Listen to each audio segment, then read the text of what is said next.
All right, so get this. We're diving headfirst into the rumor mill, all the buzz around the OPPO F29 Pro 5G. Ooh, this is going to be good. Just imagine a phone that charges like insanely fast and Mhm. a battery that, well, just goes on and on forever. I mean, that's the dream, right? That's what everyone online is saying, and we're here to like sift through all those leaked specs, compare it to this potential twin, the OPPO A5 Pro 5G, and really see if this new device, lives up to all the hype. Yeah, it's really fascinating, actually, how much buzz this F29 Pro is generating, especially in India. I mean, it popped up, get this, on the Bureau of Indian Standards website, the BIS website recently, so that's a pretty big deal. So we're talking more than just like whispers at this point. It's like Oh, things are getting real. things are getting real. What's got people so excited? What are we hearing about like the specs on this thing? Well, there's this, tech tipster on X, Yeah. formerly Twitter, of course. Right. Clumbing some pretty impressive specs. The rumor is we're looking at a MediaTek Dimensity 7300 chipset, which should be pretty smooth performance for, pretty much everyone. Okay, yeah. And get this, a 6,000 milliamp battery with 80W wired charging. No, whoa, hold on. 6,000 millar. Yeah. Is that really a game changer in the battery world? I mean, it's definitely, it's a big step up from your, average smartphone battery. You could potentially be looking at 2 full days without needing a charger. It's pretty amazing. Wow. Okay, so no more like desperately searching for an outlet at the airport. Exactly. Think of the freedom. Okay, I'm starting to see the appeal here. And what about the display and the camera? Anything, worth talking about there? So the leaks are pointing to a 6.7-inch Full HD plus AMOLED display, curved edges, and a 120 hertz refresh rate. Okay, so for someone who doesn't spend all day like comparing phone displays, break down this refresh rate thing for me. Sure. 120 hertz. What's the big deal? So it's all about how smoothly things move on the screen. Yeah. Most basic phones have a 60 hertz refresh rate, meaning the screen refreshes 60 times per second. Okay. But with 120 hertz, you're getting double that. So that means animations, scrolling, even gaming, they all look super fluid, super responsive. So that's the secret to that like buttery smooth experience everyone's always talking about. That's it. Okay, I'm sold. But what about the camera? Is it gonna, help me step up my selfie game? Well, according to the tipster, we're looking at a 50 megapixel primary camera with OIS. OIS. Optical image stabilization. Okay. So that means sharper images, even in low light. No more blurry night shots. OIS. That's like one of those terms I always hear but never really like fully understood. Right. So does that mean I can finally dish my bulky tripod for like night photography? Well, it's not quite a tripod replacement, but OIS does help a lot. It counteracts, those tiny hand movements that usually make photos blurry, especially when the lighting's not great. So yeah, you'll get much clearer, more professional looking shots without needing a tripod for, every single picture. This is all starting to sound a bit familiar. Haven't I heard some of these specs before? It's giving me a serious case of tech deja vu. You're right to feel that way. And this is where things get interesting. These specs are almost identical to another OPPO phone, the A5 Pro 5G. It's already out in China. Wait a minute. So is OPPO just like slapping a new name on the A5 Pro and calling it a day? Are we looking at a rebranded phone here? Or could there be like some hidden surprises under the hood? Yeah, that's the $1 billion question, isn't it? Right. It's possible, definitely possible, that OPPO's just, taking that rebranding route, especially since the specs are so close, like almost identical. But there's always a chance, maybe they've made some tweaks, some subtle tweaks, or, added some software features that differentiate the F29 Pro. We'll have to wait for that official announcement. You know how they do. They like to keep us in suspense. Oh, they love the drama, the suspense. Exactly. So while we play this guessing game, let's dig a little deeper into this A5 Pro. What's the price point like on this potential twin? So in China, the A5 Pro is priced at roughly, let me see, but 23,300 rupees. Okay.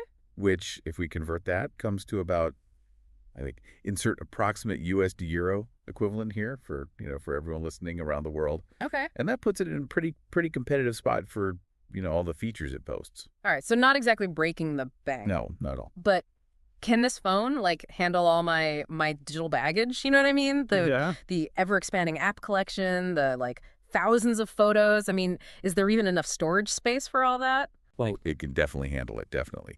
The A5 Pro comes with up to 12 GB of RAM and a whopping, 512 GB of storage. That's huge. You can fit so much in there. Apps, photos, videos, everything. You won't be running out of space anytime soon. Wow. 512 gigabytes.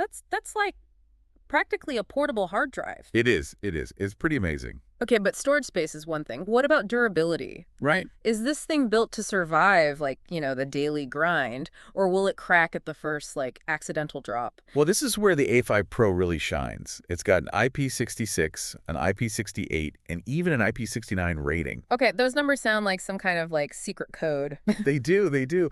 But they're basically saying this phone laughs in the face of dust and water. It's not afraid of anything. Okay, so break that down for me. What do those IP ratings actually mean, like in real world scenarios? Okay, so imagine this. You're caught in a sudden downpour. Yeah, happens all the time. Or you accidentally drop your phone in a puddle. Oh, been there. No problem. The IP66 rating means it's totally dustproof and can handle those, powerful jets of water, like from a Mo's, for example. So it's basically a waterproof phone. Well, it's even better than that. The IP58 rating means it can be submerged in up to 1.5 meters of fresh water for like 30 minutes. Hold on, so I could literally take this phone swimming? Well, I wouldn't recommend using it underwater. But Yeah. surviving an accidental dip in the pool, no problem. And it gets even more extreme. Oh, no. The IP69 rating. Okay. That means the phone can withstand those high pressure, high temperature water sprays. Yeah. Like think industrial cleaning, that kind of stuff. Wow. Pretty intense. Okay, that's impressive. It is. But how does all this relate back to the F29 Pro? Will it share like the same ruggedness? Well, we don't know for sure. We haven't gotten confirmation yet. And it's possible OPPO might, adjust the design a little bit for different markets. But if they do keep those IP ratings, the F29 Pro would be a fantastic choice for anyone who, needs a phone that can handle a bit of rough and tumble. Right, right. So we're potentially looking at a phone that's not just powerful and feature packed, but also like incredibly durable. Yeah, exactly. That's a pretty compelling combination. But this whole rebranding strategy, it's smart, but is it risky? Good point. Could it alienate customers who are looking for like something truly new, something, innovative? That's a valid point, definitely. Some tech enthusiasts, they might be disappointed if the F29 Pro is just a rebranded A5 Pro. Yeah. They might crave that excitement of a brand new design or, some groundbreaking feature. But I think there's also a huge, portion of consumers who they just want practicality. They want value. So you're saying that for a lot of people, it's less about having the, flashiest new gadget. Yeah. And more about having a phone that, performs well. Right. Lasts a long time. Exactly. It doesn't break the bank. Exactly. And if OPPO can deliver all that with the F29 Pro, even if it's based on, an existing model, they could really capture a big chunk of the market.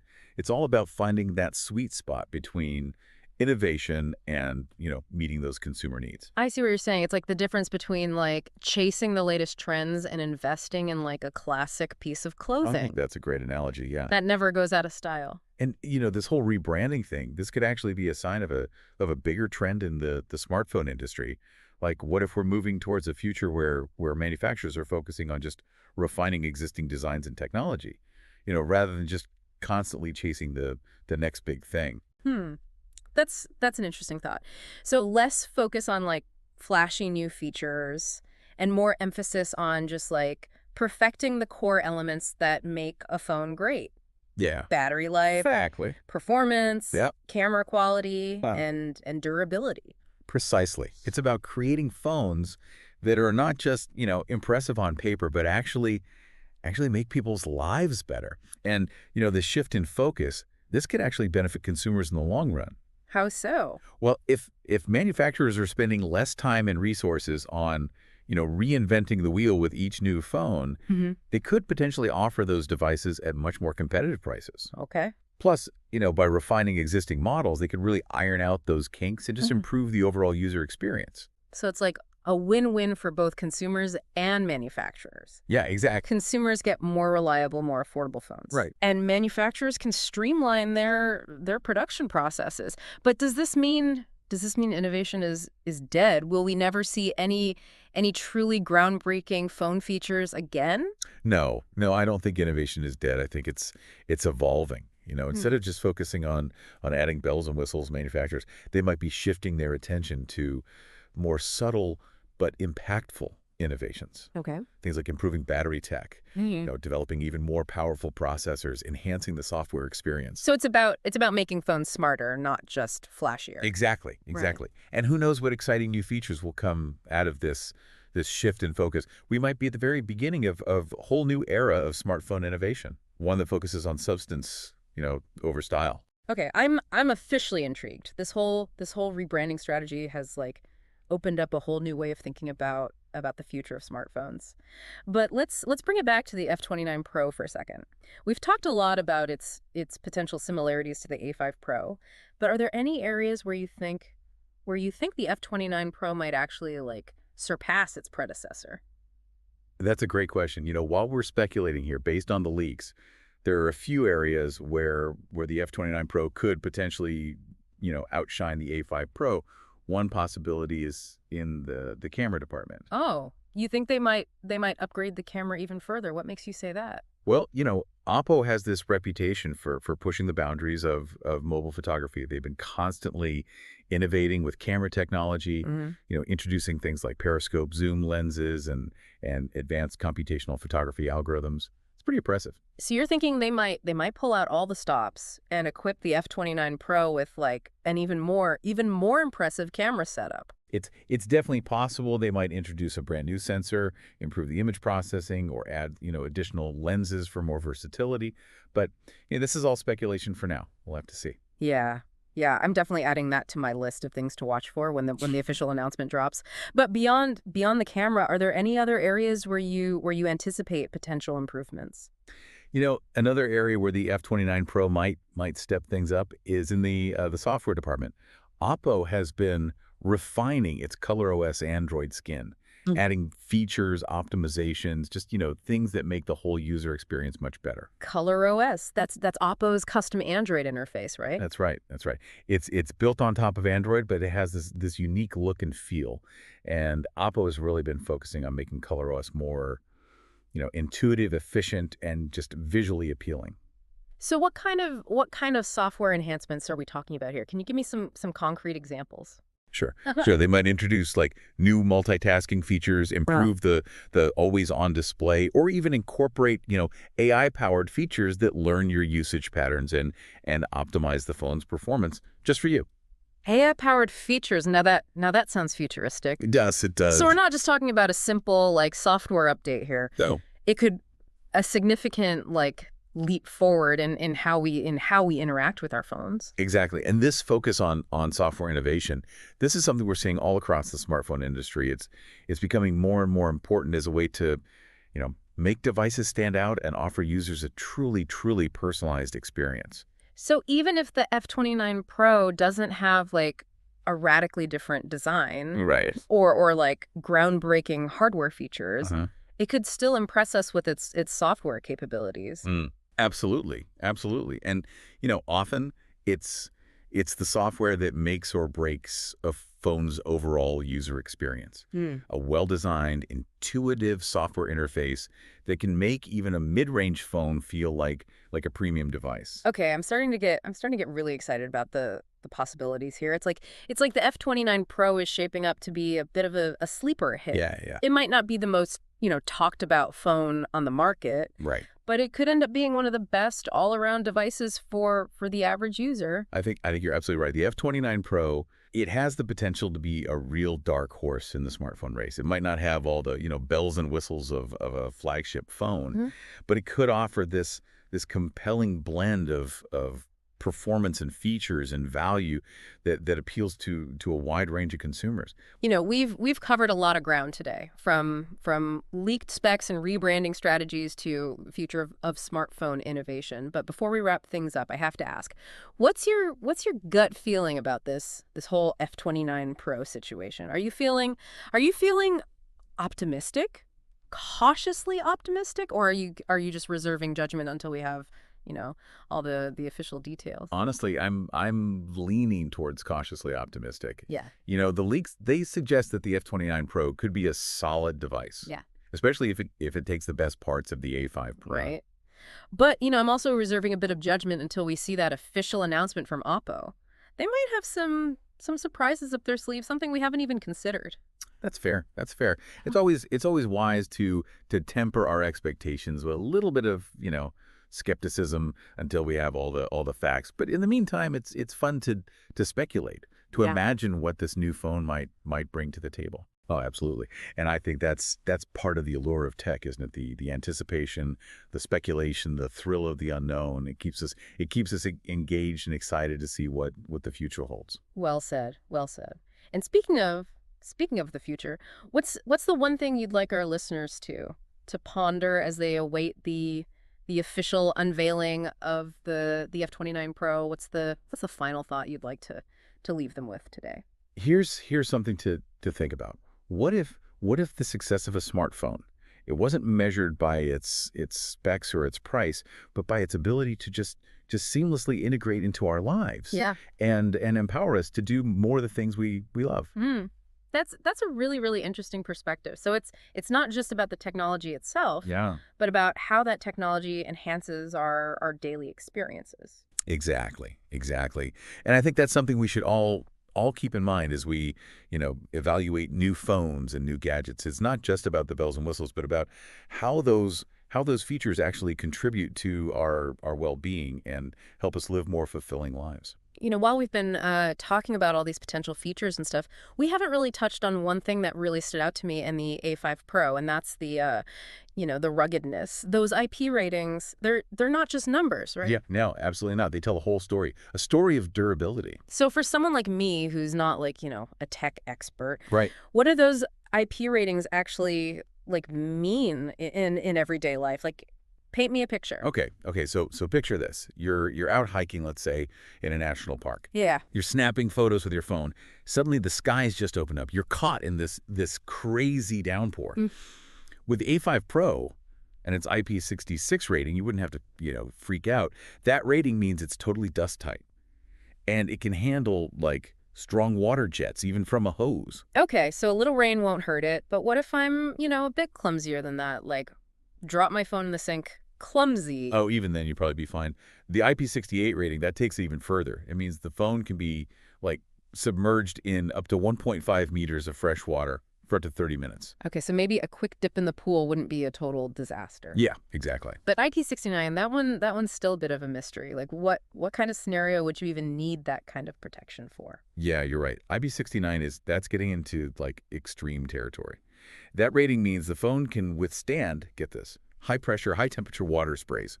Think like industrial cleaning, the kind of environment where most phones would just, give up. So this is a phone for, like, adventurers, construction workers. Maybe even parents of toddlers who, love splashing in the bathtub. Exactly. It's designed for that peace of mind, knowing that your phone can handle the unexpected. Now, the big question, the million-dollar question: will the F29 Pro inherit this same level of toughness? Or is that like wishful thinking? That's a good question, and unfortunately, we just don't have a definitive answer yet. OPPO, they might make some adjustments maybe for different markets, but if those IP ratings do carry over, the F29 Pro would be a serious contender for anyone who needs a phone that can, really keep up with their lifestyle. No matter how demanding. Exactly. So to wrap things up, it seems like the OPPO F29 Pro 5G, it has the potential to be like a real game changer. We're talking rumored specs that rival those, super expensive flagship phones, possibly even a connection to that super durable A5 Pro, and all at a price that doesn't, require selling a kidney. It's definitely a device to watch. Yeah. And remember, it's not just about the specs themselves. It's about what those specs let you do. Imagine capturing those incredible photos and videos, staying connected all day long, and having the freedom to use your phone without constantly worrying about about damaging it. Yeah. That's the real power a phone like the F29 Pro could offer. Well said, well said. It's all about the experience, the possibilities. I don't know about you, but I'm officially adding the F29 Pro to my wish list. But we've got to leave our listener with, something to think about, Yeah. something to spark their curiosity, even further. What's the final thought you want to leave them with today? Here's something to think about. As we navigate this world of ever-evolving technology, it's so easy to get caught up in the hype cycle. Yeah. Always chasing, the next big thing. But what if? What if instead of focusing on, what's new, we shifted our attention to what truly matters? Yeah. What if we sought out technology that just seamlessly integrates into our lives, enhances our experiences, empowers us to do more of the things we love? That I believe is the true mark of a truly groundbreaking device. That's a really powerful thought. It's a reminder that technology should serve us, not the other way around. Exactly. And on that note, I think it's time for us to to say goodbye, but not before thanking you for joining us on this deep dive into the world of the OPPO F29 Pro 5G. It's been a fascinating journey so far, and I can't wait to see what the future holds for this really intriguing device. It's been a pleasure exploring these possibilities with you. And to our listener, we encourage you to stay curious, stay informed, and keep an eye out for the official launch of the F29 Pro. We'll be here to break it all down for you when it happens. Until next time, happy exploring.